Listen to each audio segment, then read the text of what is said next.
In this video we're taking a look at Alexandra Palace, which is a fascinating building in North London. It does have a rather checkered history. It was opened in 1873 and was designed to be very much a people's palace for numerous types of events that would benefit the local community and the country as well. 2 weeks after it opened, sadly, it caught fire and so was closed until 1875 and was extensively rebuilt and then reopened. Now, along the way, it's had various trials and tribulations financially and so on, with various owners taking over at different times. But it still stands today, and it also has a very important place in the history of television. It is, of course, the very first place where a television broadcast took place in 1936 and remained in use as a TV studio until 1981. But we'll take a look a bit more at the history of the TV side of things a little bit later. I think the next notable event that happened was another fire which took place in 1980 and actually gutted a large part of the building again. Now, as it stands today, restoration work has taken place, so what you see now is the result of that, really. There is still a huge chunk of the building that still remains in its post-fire state, but the eastern side, which we're looking at now with that famous TV transmitter, that is the area that is the most active.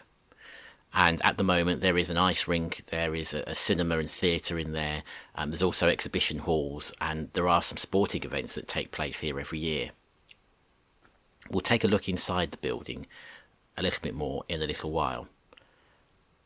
But apart from the building itself, there's one or two hidden extras, such as the park round the back, which is very busy, and we'll take a look at that in a moment as well.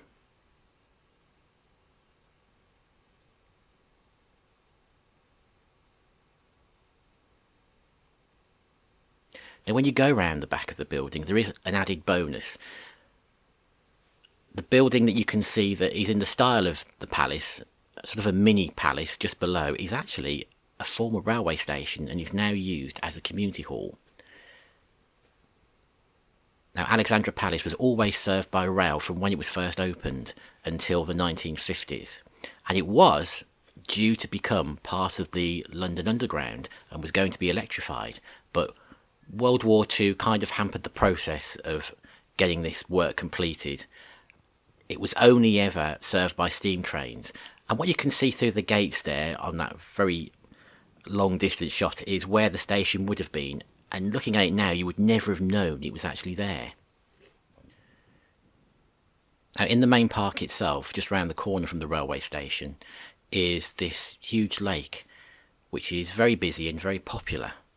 It certainly was when I was there filming this. Now, I didn't realise until recently that this was used in a TV series in the 80s, masquerading as a park in Newcastle for the TV show Our Vida Zijn Pet, and it's actually there in the very first episode in a sort of flashback sequence where you see one of the main characters, played by Tim Healy, talking to his wife about their impending divorce and how they're going to deal with it and tell the kids, etc. And as Tim Healy sits down, you can see on the fence in the background in a moment, it does quite clearly have a sign there, just to create the illusion that actually sort of says Newcastle City Council. But believe me, that is the park in Alexandra Palace. The series was made at nearby Elstree TV studios, so I suppose it was quite handy just to find a local park and masquerade and pretend it was in Newcastle.